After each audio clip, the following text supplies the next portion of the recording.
concept of royalty exists in every culture all around the world. You got yourselves your kings, your queens, your princes, dukes, chieftains, emperors, you name it, so on and so forth. Heck, even in America, we got our own versions of kings and queens as well. In Yu-Gi-Oh, titles like these are often thrown into the most random cards Konami comes out with, so it often becomes difficult to tell what exactly counts as royalty in the game. However, if you were to ask most players what cards they consider royalty in Yu-Gi-Oh, more often than not, they are going to be pointing their fingers towards the Monarch lineup. Monarchs are an archetype that debuted way back in the good old 2004, whose gameplay style remains unchanged to this day and focuses around the oldest and noblest of all summoning mechanics, the humble tribute summon. In today's video, we're going to be going over every member of the Monarch archetype, what they are and what they do, what cards support them, and ultimately where I feel that Monarchs fell flat. Now, in order to do this one, we're going to have to go over the original Monarch lineup before we talk about the more recent support wave. That way we get ourselves a nice basis for what Monarchs were before we talk about what they are right now. Starting off with the first four members of the archetype, we have Grandmarg the Rock Monarch, Mobius the Frost Monarch, Thestalos the Firestorm Monarch, and Ryza the Storm Monarch. Don't worry, we'll talk about the Zaborg in just a second. Each of these is a level 6 monster with 2400 attack and 1000 defense. Their type and attribute are based on their naming conventions, and each has an effect for them that they are tribute summoned. Grandmarg targets a set card in the field and destroys it. Mobius can target up to 2 spell traps on the field and destroy those targets. Thestalos discards a random card from your opponent's hand. If it happens to be a monster, it inflicts damage due to its level times 100, and Ryza can spin a card on the field back to the top of its owner's deck. With these first four Monarch monsters, we get a nice assortment of different effects for dealing with their opponent's nonsense. You got yourself some nice back row removal with Mobius, some nice hand sniping with Thestalos. Good old Ryza can clear pretty much anything off the board, and Grandmarg's really good for just hitting your opponent's tricky set monsters. While these effects might be a little slow by today's standards, I mean, they're not going to win you nationals or nothing, it's a really nice set of effects that really was great back in good old GOAT format, with the exception of Ryza. He wasn't legal back at the time. Can you imagine that would have ruined the format, just like every other card you could put into GOAT format? Depending on the format that you're going to be going into, each different Monarch is going to have itself a different use to it. You know, if your opponent's going to be heavy on the spell traps, you go for Mobius, you go for Grandmarg. And if your opponent's not so worried about that sort of thing, you go for Thestalos and you go for your Ryza. While Monarchs are generally played all in the same deck, it is fully possible to play each of these guys in their own individual deck based around their play style of destroying certain different cards. And that's actually a pretty fun idea to do, especially with Thestalos. There's nothing wrong with the good old Thestalos hand looping. Taking a look at the artwork and the different effects of these monsters, we also get a quick glimpse into their personalities. Grandmarg's definitely been in one too many Call of Duty lobbies, looking to get assists, as you might be doing. We got Mobius, who used to be the high school star back in the day with battle traps or thing, but once those got phased out, he kinda lost a little bit of faith in himself. Thestalos just wants to watch the world burn, and Ryza feels like the fifth member of a band that started up in Grandmarg's mom's garage. They got himself a nice record deal, and when he went ahead to leave the band, he found out quickly that, well, he was more wanted for his body than any sort of talent that he actually had. While a lot of these Monarchs do get phased out over time, depending on the format you're playing in, you run different ratios of them, depending on what exactly you expect to be going up against. Next up, we have Zaborg the Thunder Monarch, our level 5 light thunder monster with 1200 attack and 1000 defense, which when tribute summon targets a monster in the field and destroys said target. Zaborg is the fourth member of the original four Monarch monsters, and he is actually pretty decent in of himself. Good old spot removal of monster, works on face ups and face downs. Sorry, Grandmarg, that's just how it is. However, one thing that really does stick out with Zaborg, other than the giant green afro that clearly gives him anime powers, is that he's level 5. Now, this isn't like a big deal or anything. I mean, he's still a tribute monster. That's the only thing that really matters in Monarch, other than the stat line, which we'll get into later. But it is very curious as to why Zaborg, of all their members, has a lower level. Now, this could be for any number of reasons. It could be that Zaborg was just a misprint that Konami didn't bother to fix. It doesn't really affect anything in his gameplay. It could be Zaborg was originally meant to be a cyber dragon, for all we know. It's really hard to tell, but honestly, it just makes Zaborg feel like the smallest boy at the school. The small little boy at the school, but you know what? He's gonna have the biggest glow up of them all. You're just wait and see. Now that we've got the nice basis for what the Monarchs are trying to do and what their original members were all about, Let's take a look at the first of their big combo enablers, that being Karaz the Light Monarch, a level 6 light warrior monster with 2500 attack and 1000 defense. I really don't need to mention the stats that much because they don't change very much. However, when this guy gets normal or special summoned, you can target up to 2 cards on the field and destroy those targets, and if you do, the players who control those cards draw a card for each of their cards that gets destroyed, and this card cannot attack during the turn it's normal or special summoned. On paper, Karaz seems like a pretty basic guiding guy. You tribute summon him onto your opponent, you destroy a couple of their cards, they get to draw some cards as compensation, unless you've got some spicy tech cards, and then you just kind of go from there.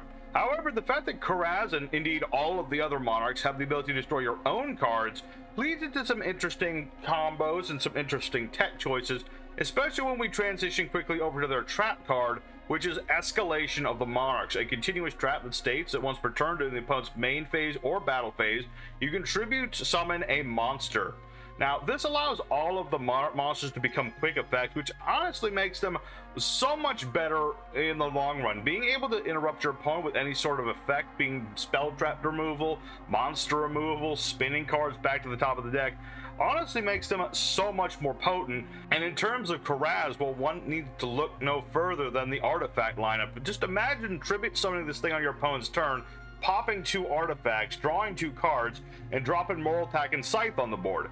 It's an absolutely cracked sort of monster, and it's surprisingly good for how old it is. Being able to destroy any of your own cards to draw you more cards, and depending on what you destroy, you just plus off it for days.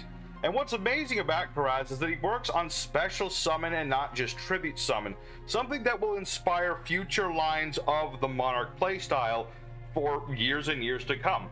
Karaz is just an amazing monster with a lot of utility for such an old card to have, and what's even crazier is that much like a lot of the early Monarchs, he is not a once per turn, meaning that in theory you could destroy multiple cards on the board of your own by looping Karaz, drawing more cards, and drawing into Exodia the Forbidden One, or something of the like. So yes, Karaz is absolutely amazing for a Monarch, and even to this day, there's nothing wrong with throwing in a Karaz tech into your deck. While he might not be as useful as he used to be, he is certainly one of the more interesting Monarchs, and like I said, there are going to be some boys that take after Karaz in a good way. Now, of course, so far we've seen a Monarch of every different attribute, and the Dark attribute is no different. Here we take a look at the Dark member of the Monarch archetype, being Caius the Shadow Monarch, who is, of course, our Dark Fiend Monarch. He has the same stats as all other Monarchs, and when he is tribute summoned, you can target a card on the field and banish that target, and if you do, you inflict 1000 damage to your opponent if it happens to be a dark monster. Now, Caius was absolutely busted back in good old-fashioned Edison format, just as a nice one tribute monster for removing problematic cards on the board. Back in the day, cards getting banished was kind of a tricky thing to be dealing with, and Caius capitalized that phenomenally.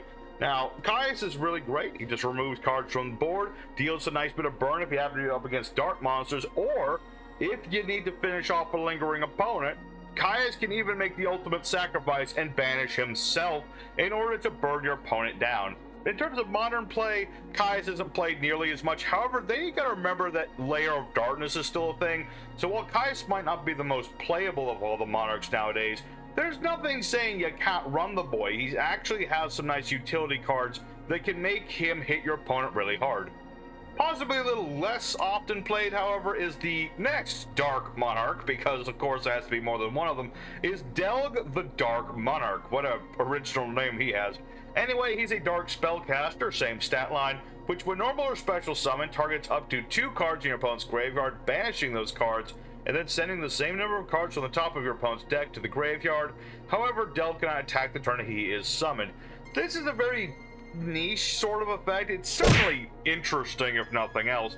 Depending on the timing, you're going to be able to hit 2 of your opponent's more important cards in the graveyard, especially if they're trying to revive something.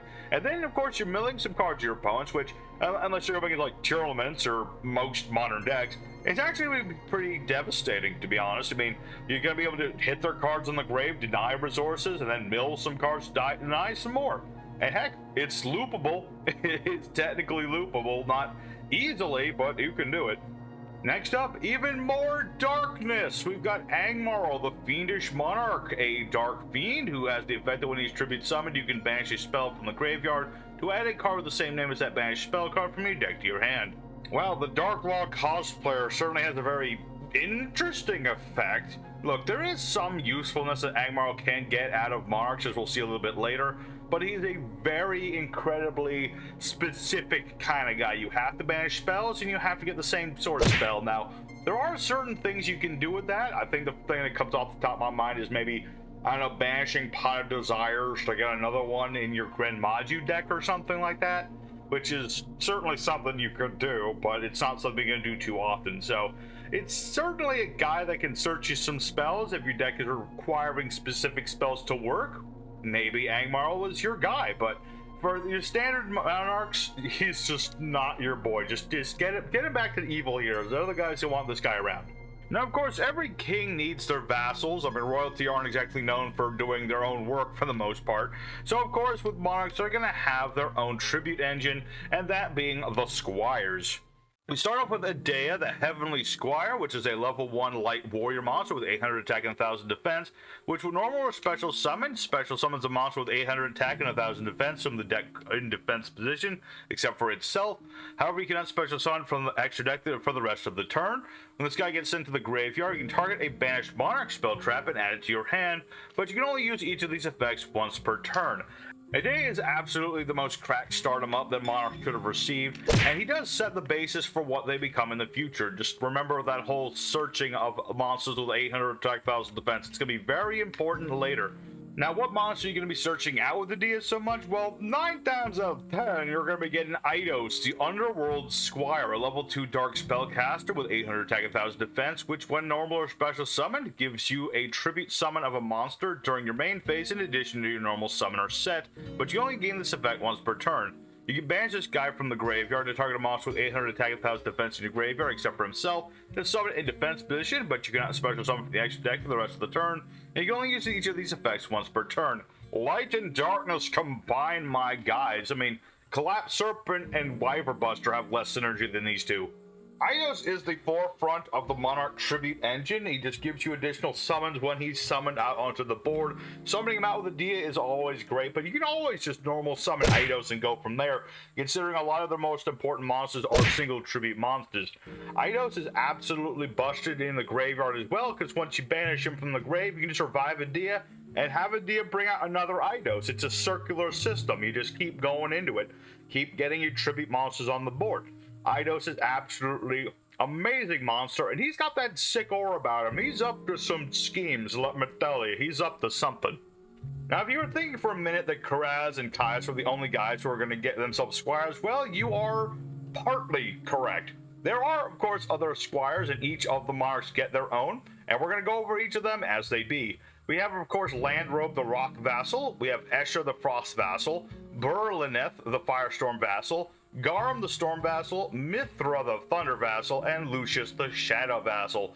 Each of these monsters, again, has a typing and a attribute correlating to their naming conventions. They have the same stat line as Adea and Eidos, and each has their own different summoning mechanic as well as effects they have when they are tributed.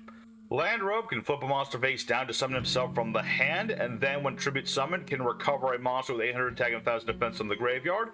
Escher has no effect actually when he's tribute summoned, so he's just kind of like whatever. We have Burlineth, the Firestorm Vassal, which can discard a card to summon himself from the hand, and when he is tributed for a tribute summon, you look at your opponent's hand and banish a card from the hand to the end phase.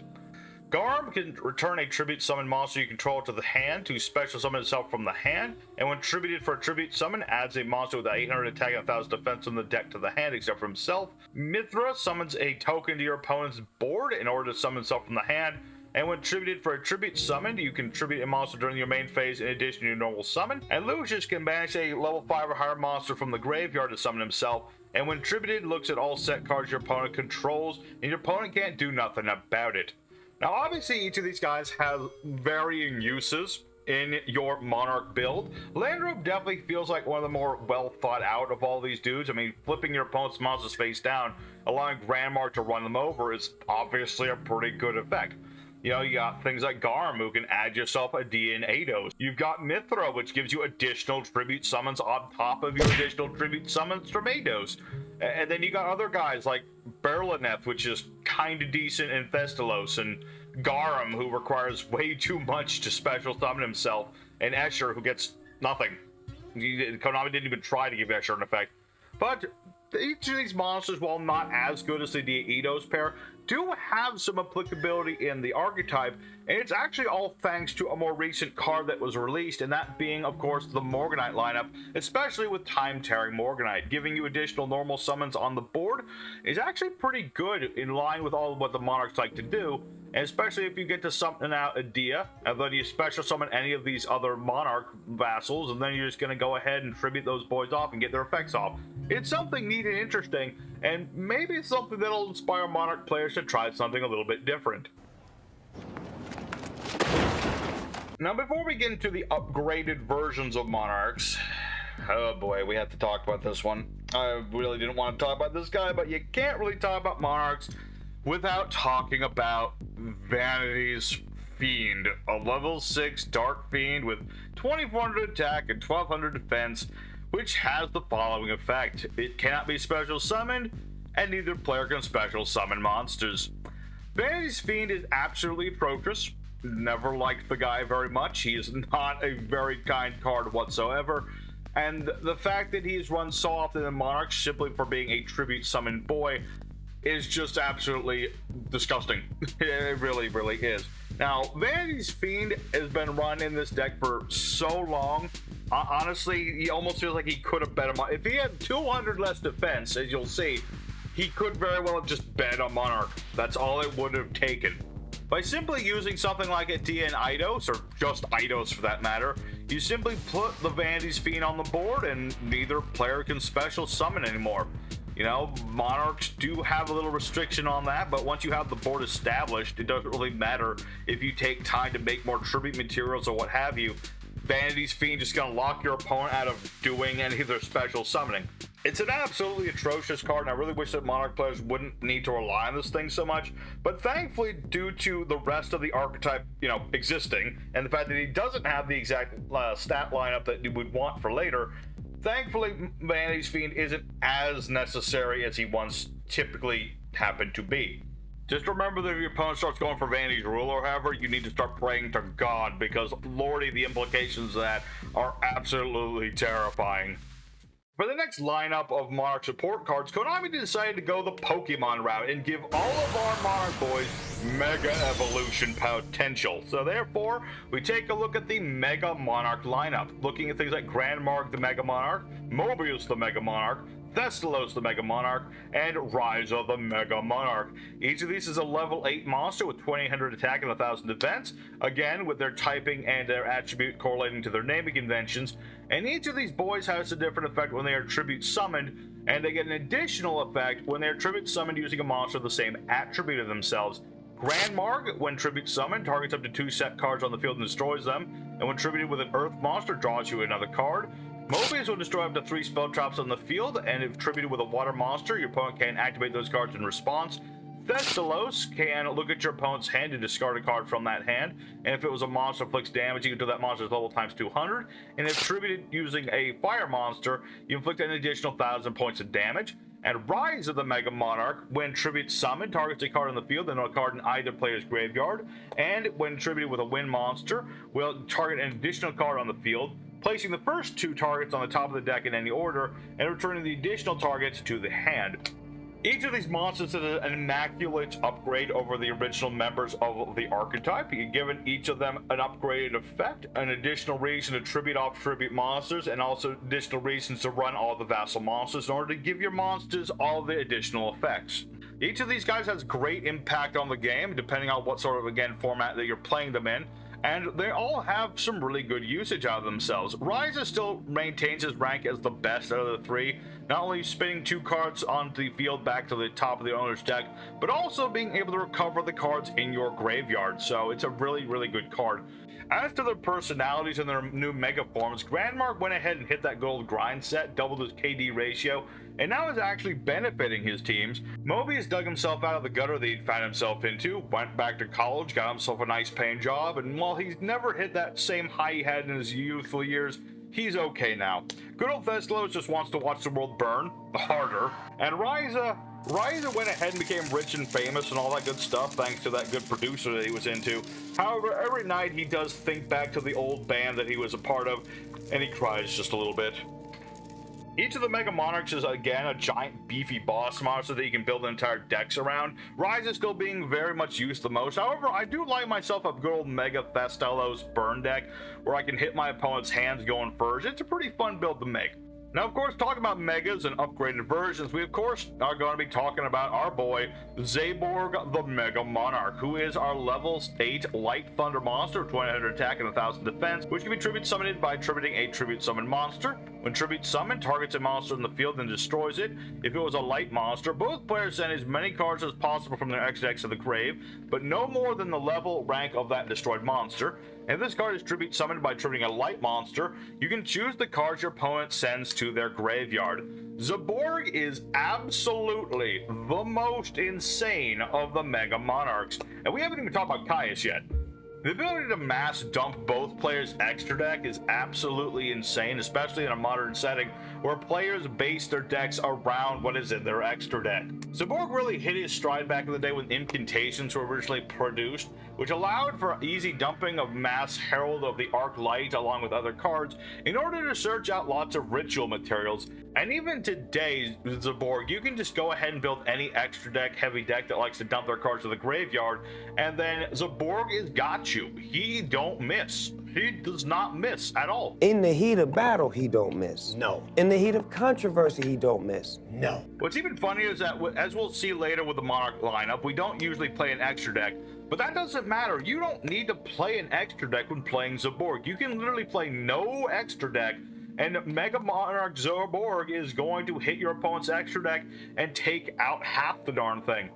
And on top of it all, something else to mention about the Megas thus far, none of them are once per turn still. Now, granted, getting to tribute summon Zaborg twice in one turn is not easy by any standard. However, it's funny as hell when it works. Out of all the Mega Monarchs and all the Monarchs as we'll see in the future, I would say Zaborg easily top 3, if not the top of all the Monarchs, as it not only has the ability to completely discombobulate your opponent's whole strategy, but also allows for insane levels of setup to create ultimate combos and combos for days that have yet to be realized. There is so much potential to Zaborg, and lordy, he's just amazing. He's just an amazing dude. He absolutely glowed up. He is the Chad. He is the Giga Chad right here. Getting away from my love for Zaborg, we take a look at Caius the Mega Monarch, who is our level 8 Dark Fiend of the Monarchs, which again has the same effect as all the other Mega Monarchs. Tribute summoned with a tribute monster. When tribute summoned, targets a card on the field and banishes it, inflicts 1000 damage to the opponent. If it is a dark monster card, you banish all cards with that name from the hand, main deck, extra deck, and graveyard of the player who controlled it. And when tribute summoned by tributing a dark monster, you can target 2 cards instead of 1. Absolutely insufferable annihilation of your opponent's stuff. Being able to tribute summon this dude and immediately knock out 2 of your opponent's cards is good. Being able to immediately knock out 2 of your opponent's dark monsters and banish all of those cards is insane. Being able to turn non-dark monsters into dark monsters with Layer of Darkness in order to hit more of your opponent's cards is absolutely insane. And being able to banish your own cards in order to trigger their effects is absolutely crazy. Caius is absolutely a crazy kind of dude. If it wasn't for how good Zaborg was, I would call Caius the best of the Monarchs, and he's still easily in the top 3, if not top 5. One of those two. Caius is an absolutely cracked monster. Tribute summon him, start banishing your opponent's stuff, start banishing the cards in their main deck. It hits the extra deck, the graveyard, the main deck, everywhere. It's gonna banish the banish pile one of these days. That's what Caius is building up to. Banish the banish pile. That's what he's gonna do. An entire archetype made up of boss monsters. Of course, there has to be a boss monster to those boss monsters. We take a look at Erebus, the Underworld Monarch, the level 8 Dark Zombie with 2000 attack and 1000 defense, which can be tribute summoned by tributing a tribute summon monster. When tribute summoned, sends 2 Monarch spell traps with different names from the hand and or deck to the grave, and if you do, shuffles a card in your opponent's hand at random, the grave, or their field into the deck. Erebus is a great boss monster for this archetype to have. He has the same sort of summoning mechanic as the Mega Monarchs, being able to be tribute summoned using tribute summon monsters, and by simply ditching 2 Monarch spell traps with different names from the deck to the grave or from the hand, where have you, he can spin your opponent's cards back into the deck. Nice little interruption of your opponent, and it's actually very important to send the Monarch spell traps to the grave, as we'll find out in a minute. He's an absolute Giga Chad of a monster who's never going to have to worry about having his face ripped off or anything. And so Erebus is the kind of guy you run in your deck. You bring him out on your opponent's turn using escalation or what have you, and then you start ripping up your opponent's board. You just kind of stand up your spell traps, get your opponent's monsters that they spent all their time and money and effort into making, and spin them back into the deck. Just spin them right out of here. And of course, now we're going to talk about Erebus's partner in crime, that being Aether the Heavenly Monarch. Same stats as all the Mega Monarchs, same summoning mechanic as the other Mega Monarchs, and when it is tribute summoned, you can send 2 Monarch spell traps with different names from the hand or deck to the grave to special summon a monster with 2500 or more attack and 1000 defense of the deck, but returns it to the hand during the end phase. And during your opponent's main phase, if this card's in the hand, you can banish a Monarch spell trap to immediately tribute summon Aether. Aether is a nice little effect on itself to put bodies onto the board, sending cards to the deck from the... Now, Aether is a really nice effect, just sending cards from the deck to the grave, setting things up, summoning up big bosses from the deck. As you can imagine, Monarchs have a little bit of consistency issue with all these different tribute monsters, but Aether helps to unclog things, so it's an amazing card to allow you to do so. It helps enable combos with Karaz, summoning itself onto your opponent's turn and then just hitting your opponent's cards or hitting your own cards or whatever you need to do. Erebus is little buddy. They're just good old pals, you know? So, Aether's a really nice card. It does make me think. It does make me ponder. Was Monarch originally meant to have an extra deck monster, perhaps? It almost feels like Aether was meant to be their Xyz enabler almost, which does remind me of something I heard about a 2017 top using a Monarch Xyz deck, which does make me wonder, were Monarchs meant to have a rank 8 of some form? Maybe something that counted as being tribute summoned when it was exceeded or something? Possibly, maybe. Maybe something that tribute summoned itself by, you tribute monsters on the board with the same levels as the material? I don't know. But either way, Aether is a nice monster to have in your deck. Usually just play this thing as a one-off, but it is certainly a card that can unclog your deck, get your graveyard set up, what have you. Next up on the list, we have the big beefy Thestalos, the Shadowfire Monarch, which is a level 10 Fire Pyro monster with 3000 attack and 1000 defense, which can be tribute summoned by tributing a monster your opponent controls and a tribute summon monster you control. When tribute summoned, banishes a random card from the opponent's hand and inflicts 1000 damage to your opponent. And if it was tribute summoned using a level 8 or higher tribute monster, you can banish a card on the field, and if it was a fire or dart monster, inflicts damage to the opponent equal to its original level times 200. Now, obviously, this is a nice fusion of Thestalos and Caius' effect. It's certainly a thing you would expect in the Monarchs to have their own version of a kaiju. It's very specific of a kaiju as it happens to be. I mean, this isn't like, it's not a special summon, it's still a tribute summon in of itself. So Thestalos number 3 here is certainly a thing. Its effect isn't the most useful of things. I would honestly rather go for Caius Mega or even Thestalos Mega than this thing, but it's certainly a card that you can run in your Monarch engine. It's certainly consistent with some of the other things that they do. But honestly, the most interesting and fascinating thing of this thing is that, like, the Thestalos, did Thestalos just straight up murder Caius or something? Is he wearing Caius's armor? That's like a ballsy move. Like, you take out your manager and you come to work in his suit? Is that what we got going on here? I can't imagine what Aether must be thinking about this. But yes, Thestalos, the Shadowfire Monarch, an interesting dude, and he's got some sick artwork on him. But honestly, you're very rarely going to see this guy played. He's just not as useful as the other Monarchs, and he takes a little too much setup to make himself useful. The last Monarch monster to talk about today, at least until we get to the new support, is Emperor of the Land and Sea, a level 5 vanilla monster that is a water reptile, which counts as a Monarch simply because of crazy Japanese naming conventions. Now, obviously, this has nothing to do with the rest of the Monarch line. He doesn't conform with what they do, he doesn't synergize with anything they do. But he is technically speaking a Monarch, at least in that term of a name, therefore you could technically build an entire deck around this guy and the new Primite cards, Primite Fusion, all that good stuff. Just something to bring up, you know. He's like the cousin. He's like the derpy cousin of the Monarchs. That's his name. He's derpy cousin of the Monarchs. That's his name. Now let's finally get ourselves into the Spell Trap lineup, where we're going to talk about where Monarchs really get wild. First off, we have Tenacity of the Monarchs, a normal spell card that reveals a monster in the hand with 2500 attack and 1000 defense, or 2800 attack and 1000 defense, and adds a Monarch spell trap from the deck to the hand, except for itself, and you can only activate 1 Tenacity per turn. Obvious effect is that it is a searcher with no cost.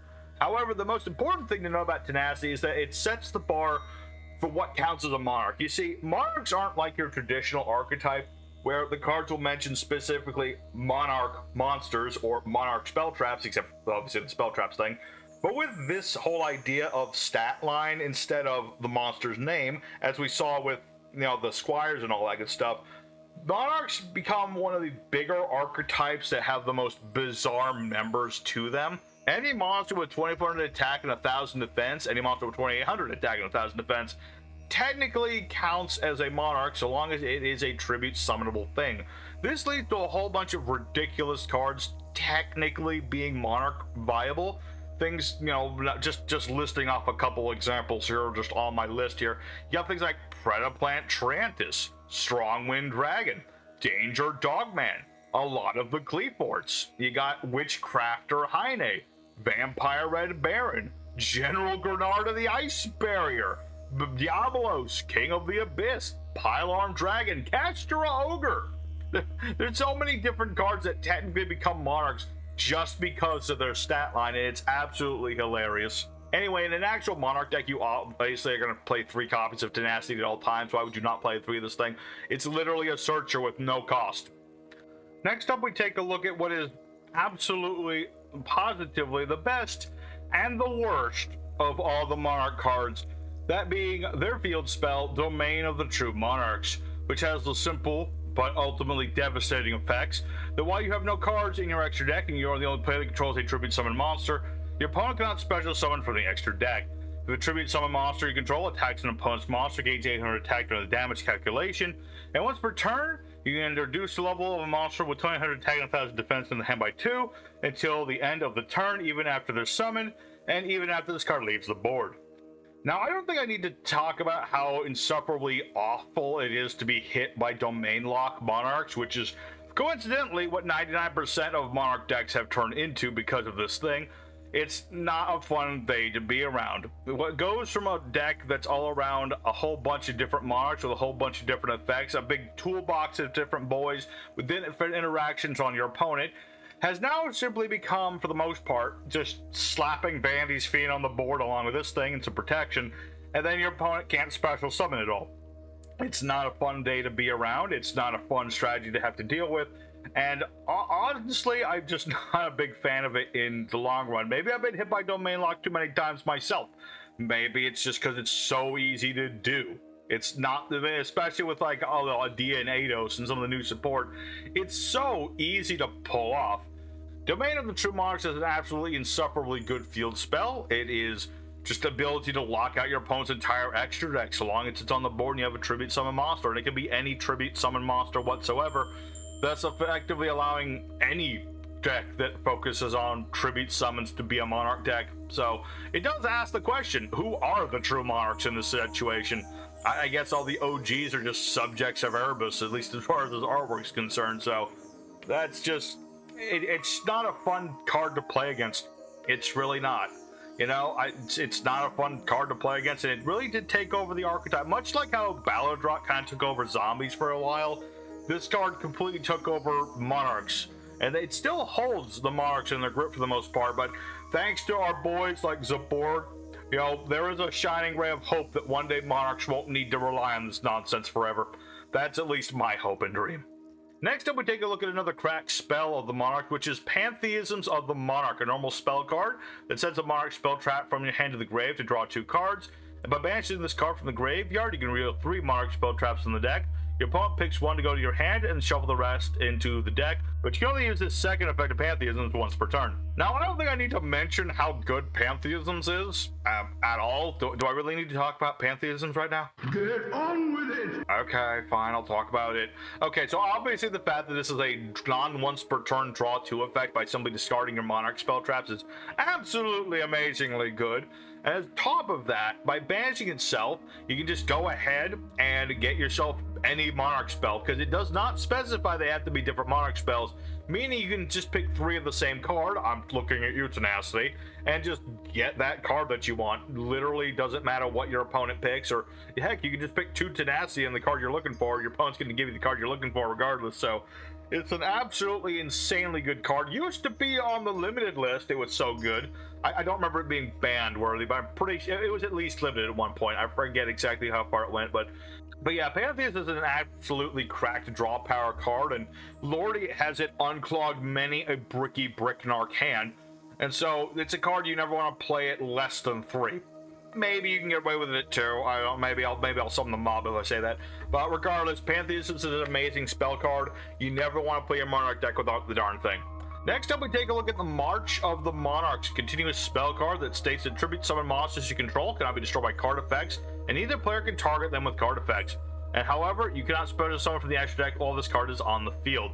Obviously, the fact that this is just protection for your tribute summon monsters, it doesn't take that much explaining to say what's good about this card. You just tribute summon your boys, your opponent can't imperm them, can't Raigeki them, can't nothing any of them. They'll have to beat over them the old-fashioned way, fisticuffs. While March isn't the kind of card you play in every Monarch variant, there's nothing wrong with throwing a copy or 2 in your deck to protect your tribute summon monsters. Just be careful around this thing in Zabor, because it can interrupt your extra deck sending, so be careful about that one. Next up, we have Return of the Monarch. What's going on with Grandmarg? Oh my goodness, it's milk. I didn't know it was lactose intolerant. Anyway, this is Return of the Monarchs, another continuous spell card. Pretty simple thing. You can't special summon monsters in the extra deck, and when you tribute summon a monster, you can add a monster with Monarch stats or a monster with Mega Monarch stats with different names for the monsters that you tribute summoned.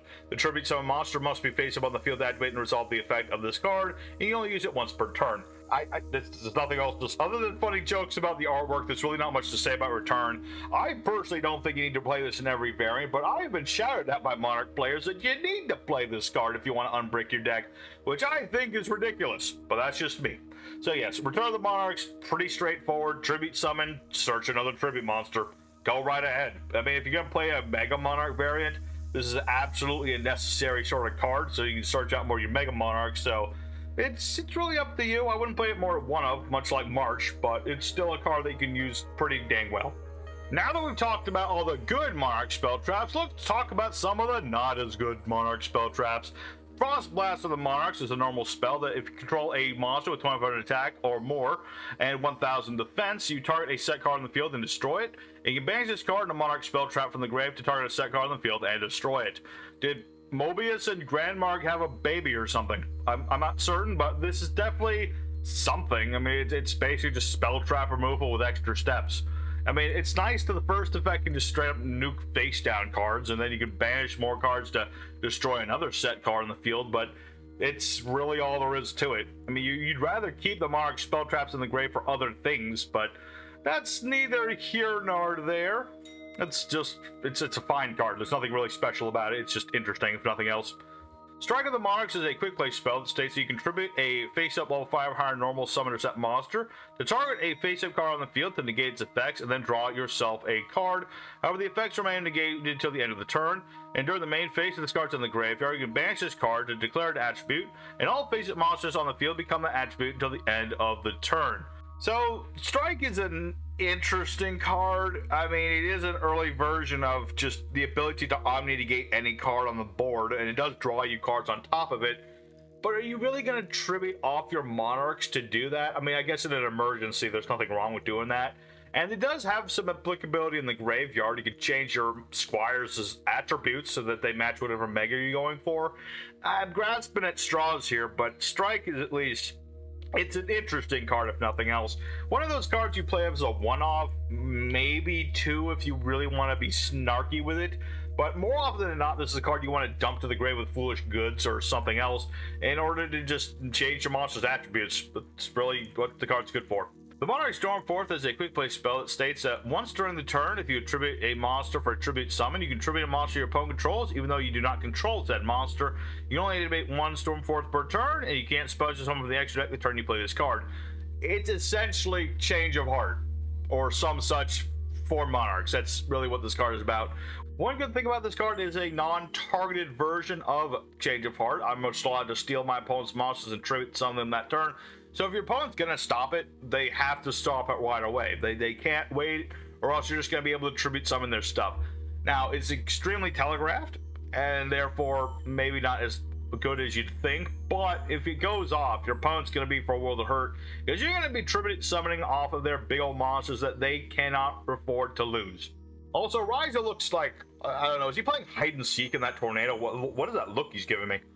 Restoration of the Monarchs is an equipped spell that states that you can activate it by targeting a monster in the graveyard with Monarch stat points and summoning it in defense mode with its effects negated and equipping it with this card. This is really your backup Mega Monarch support. You're just bringing back a monster and then you banish Strike to change that monster's attributes.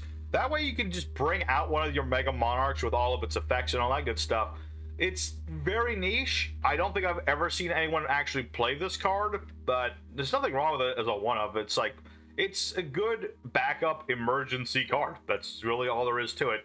I mean, it's very nice artwork of Aether, I guess, descending from the sky to stop the Monarchs from annihilating everybody during the march, something like that. I don't know. I don't know what the Monarchs do on the weekends. They could be up to all sorts of shenanigans, like, I don't know, going to the candy store after hours or something like that. Regardless, Restoration's fine. There's nothing too crazy about it. It's a card.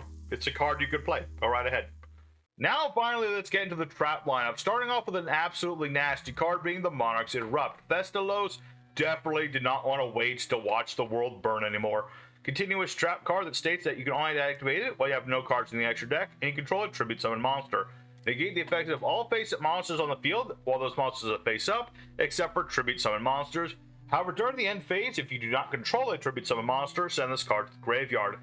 Obviously, a one-sided sort of skill drain effect is absolutely nasty. Being able to lock out your opponent's monster effects while you have big old tribute summoned Erebus or some such is pretty great. But you have to look at the nuances of the card, which is why you can't rely on this card to stop your opponent. You see, with Monarch's Erupt's effect, once you've activated it and you have your tribute summon monster, you're pretty good. But if your tribute monster gets destroyed, things become a bit of an issue. You see, Erupt does negate your own cards, and it does linger for a turn after you get your monster destroyed. This can be good in the sense that you can tribute summon another monster to keep Erupt on the board.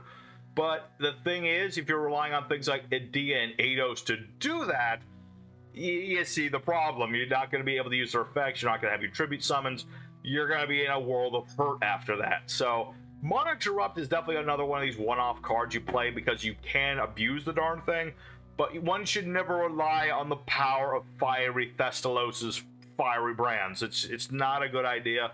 It's something that can definitely hinder your opponent even harder than a lot of the other Monarch cards do, but it's not a card that you should rely upon because it can bite you in the bum. Next up, we have the first of Monarchs, showing good old Erebus aura farming here, with his continuous trap card that summons itself as an effect monster with the same stats as the Monarch but in reverse.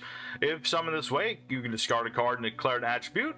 This guy becomes that attribute and becomes 2 tributes for the tribute summon of a monster with that attribute. And when this card is summoned this way, you cannot special summon monsters except monsters with that card's attribute. First Monarch, pretty straightforward, honestly. It's just another monster that can be used for Mega Monarching. It's pretty straightforward. You just summon it out, become whatever attribute you need to be, summon a Mega Monarch. It's so straightforward, it's actually kind of refreshing. It's refreshing to have a card this so bog standard in the deck. It's not, no, it's not focused on lockdown like some of these other cards. It doesn't lock you out of special summoning for the extra deck. I mean, it does partly, but not too much. And so it's a neat card. You don't play it too much, but another card you could play as a one-off copy, that sort of thing. More often played, however, we have the Prime Monarch, which shows Aether aura farming, a continuous trap card that states that once per turn you can target 2 Monarch spell traps in the grave, shuffling them into the deck to draw yourself a card. If this card's in the grave, you can banish a Monarch spell trap from the grave to summon this card in defense as a normal monster. However, you can only use its effect once per turn. Prime Monarch is a great card to just send to the graveyard with pantheisms and the like. It's a really amazing thing to just be able to bring it back if you need an extra bit of tribute summon material, and you can use it to recover your spell traps from the graveyard. However, with how Monarch spell traps have evolved, especially with the new support we'll see in a minute, then you don't really want to use that effect unless you're in a grind game, which in Monarchs doesn't happen that often, unless they're up against the dreaded Marshmallow. That could be a bit of an issue. Still, though, Prime Monarch is a nice card, again, to have as a one-off, or possibly a two if you're feeling snarky about it. But it's a great card to have, just to have, you know, that extra bit of security with an extra monster waiting in the wing, a little recovery if you find yourself needing it, the whole shebang. And lastly, for the original Monarch lineup, we're finally here at the Monarch's Awaken, a normal trap card that states that if you have no card in the extra deck, you can target a face-up tribute summon monster you control, negate its effects, and it's unaffected by the effects of cards other than this card. It's a quick effect to protect your Monarchs. It's standard as you could possibly get. It's another one of those cards that sounds good on paper, but I've never seen anyone actually attempt to use this thing. I'm not saying it's a bad idea. I'm just saying you almost never see it played. I mean, if you really needed to protect your Monarchs from like the most random of cards that, like, I don't know, steal your cards non-targetedly or what have you. If you're getting hit by, I don't know, Storming Mirror Force and Mobius didn't show up on time, maybe this card is going to be useful to you. But more often than not, you're not going to be playing Monarch's Awaken. As cool as the artwork is, Gold Mobius is, he's waking up. He's waking up to those trap cards. He smelled them. He smelled the battle traps, people. But more often than not, you're not going to play this card. And that is where Monarch stood for many, many years, as an archetype based around Tribute Summon with a lot of different neat cards, a lot of really cool interactions, and ultimately buried under the weight of domain lock Monarchs. However, in later March of 2025, we actually got a new slew of Monarch support cards that completely flips Monarchs on their head, or at least it's starting to. First up, we have Eidos, the Underworld Monarch. Oh wait, hold on, I thought Erebus was the Underworld Monarch. Maybe there was a bit of an issue there? I don't know. Anyway, he's a level 6 Dark Spellcaster, same stat line as the Monarchs do. When normal special summoned, you can add a Monarch spell trap or a monster with 2800 attack and 1000 defense to the deck or the grave to the hand. You declare an attribute, and a monster on the field becomes that attribute. If you tribute summon a monster with 2500 attack or more and 1000 defense while this card's in the graveyard, you can add to hand or special summon Eidos, but you only use each effect once per turn. Eidos is the best of all the worlds of the Monarchs. When he's special summoned, he gets yourself your spell trap. You can special summon from the graveyard when you tribute summon. He is himself a tribute summon, and he changes attribute to allow for all the Mega Monarchs to do their thing. Absolutely cracked effect. I really love how Eidos had that big old glow up of his own. You know, that boy came into his own. And I guess he also got rid of Erebus. Ripped the Erebus, I guess. Konami absolutely cooked with this one, giving Monarchs a nice little bit of spell trap searching out of their deck. Searches Pantheism, searches Tenacity, searches Domain if you really must do. It's an absolutely amazing card to have. And it's even a good foolish burial target if you really need to think about that and just dump it to the graveyard, tribute summon, bring them back, do all the good stuff. Now, of course, if you're going to give yourself a new bit of Monarch monster, you're going to have to give yourself some new tribute summons. And here we have Tessera, the Prime Squire, level 1 light warrior with 800 attack and 1000 defense, which can reveal a Monarch spell trap in the hand to summon itself from the hand. During the main phase, you can immediately get yourself a tribute summon. And when this card's sent to the grave, you can summon a monster with 800 attack and 1000 defense in the deck. But you can't special summon from the extra deck for the rest of this turn, and you only use each of these effects once per turn.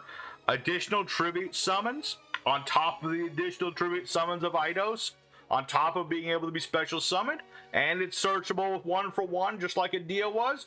Absolutely amazing tribute fodder to be had. Tessera absolutely cooks with every inch of what it does. You tribute off this monster for whatever monster you need, and then Tessera is going to summon out a Dia from the deck, summon Eidos, give yourself another tribute summon on top of everything else. And it's just a great card to have around. What can I say? Tessera just cooks with everything it does. You're just gonna drink that prime. That's what I want to do with this. Okay, don't actually drink prime, but drink this prime. If you're gonna drink any prime, it goes prime, prime, and then this prime. Next up, we have Rebellion of the Monarchs. Oh, that's what happened to Erebus. By discarding a card, you reveal 3 monsters with 800 attack or 2400 or more attack and 1000 defense from the deck. Your opponent chooses 1 to add to your hand, and you send the rest to the graveyard. And you can't special summon the extra deck for the rest of the turn. You can banish off Rebellion from the grave to summon out a Squire monster from the hand, but you can only use each effect once per turn. This card is absolutely, unequivocally good. It's a very great card. Being able to search out any of the monsters that you want from the deck, your opponent gets to pick one, but all you really need to do is search out a Dia, Tessera, and I guess Erebus as well. And it doesn't really matter what your opponent picks. You know, if they pick Tessera, great, you have Tessera going for you. If they hit the graveyard, you can recover a Pantheism that got banished. If your opponent sends Tessera to the graveyard, well, you're going to get a Dia to the board along with an Eidos. And if your opponent gives you Erebus, well, then you're going to activate both of those effects. So, absolutely doesn't really matter what your opponent's going to pick. It only decides on what flavor you're going to go for in the end of your board. And it's just an amazing card to get things started up. And again, doesn't matter what your opponent picks, you're going to have plays for days with this thing. It's absolutely amazing. And on top of all of that, you can also banish it to get a Squire from the hand onto the board. And you can summon any Squire. Get yourself Garum so you can just add more monsters. That's the way to go about it. Next up, we have Scheme of the Monarchs, a normal spell card, which clearly shows that good old Eidos had some help in that little coup d'etat of his. You send a Monarch spell trap from the deck to the graveyard, except for Scheme of the Monarchs. If this card is banished, you can target a face-up monster your opponent controls, add a monster with the same attribute, but with 2400 attack, 1000 defense from the deck to the graveyard to the hand. Then immediately after this effect resolves, you can normal summon one of the original Monarchs, being Zaborg, Mobius, Thestalos, Grandmark, Ryza, or Caius, but you only use this effect once per turn. Scheme is... okay, maybe Scheme isn't quite as cracked as the other Monarch support cards that we got. It's not terrible. I mean, you're going to be able to use it to send off your Monarch spell traps to the graveyard, Prime Monarch, Pantheisms, what have you may. And it is interesting that it's very specifically allowing you to tribute summon just the original Monarch lineup. It is kind of weird that this card doesn't even mention Karaz. Karaz didn't even get a Mega Monarch, now that I think about it. Why did Karaz get... It's like they made Karaz once and they couldn't think of what to do to improve on the guy. Perfection, I guess. Perfection, it must have been. But regardless, Scheme of the Monarchs, it's an interesting card. It's not the most potent of the cards that we got for Monarchs, but it is an archetypal Foolish Burial, and it does allow you to do some snarky things with the OGs. So it's a neat little one-off kind of card. And finally, here we are, culminating in the final Monarch card, which is Culmination of the Monarchs. How appropriate. A continuous trap card that states that once per chain, if your opponent special summons a monster and you control a tribute summon monster, you can banish a Monarch spell trap from the grave and activate one of these effects, but you can only use each effect once per turn, and those effects correlate to each of the original Monarchs. You got yourselves the effects of Grandmark, Mobius, Thestalos, Ryza, Zaborg, and Caius. This card is absolutely insane, and it's the main reason why you're never going to be using the effects of things like Frost Blast of the Monarch, or even Prime Monarch for that matter, to get back your spell traps. Filling up your graveyard with Monarch spell traps, you're going to be able to interrupt your opponent for days. It's basically Escalation 2.0. Just allowing you to, interrupt your opponent every time they try to special summon something. You're destroying their monsters, destroying their back row, discarding their cards. You're flipping cards back to the top of the deck. You're banishing cards. It's absolutely insanity. Now, does it have a lot of longevity to it? No, because realistically, if you're using this card, it'll last a couple turns at the most before you run out of spell traps. But by then, the duel's usually over. So, doesn't really matter that the card has low gas mileage. The road is like 10 feet long. Culmination really is the culmination of everything Monarchs wants to do. It brings all the OG Monarchs back into the game without having to clog your deck out and make the whole deck around just playing the old boys. It keeps their spirits alive. It's like Eidos is the Avatar or something. He's channeling all the elements and he's going to protect the world, or more likely destroy the world. I don't know what his manifest is all about. Who knows? I mean, he's called the Underworld Monarch. I'm sure we can trust that guy. We can trust that guy. What we're talking about. So yes, Culmination, amazing card. You don't really need to play more than one of the darn thing because it's searchable with Eidos, of course. So you play this card as a one-off. You can play it two if you really want to. But ultimately, the one Culmination, that's all you need, baby.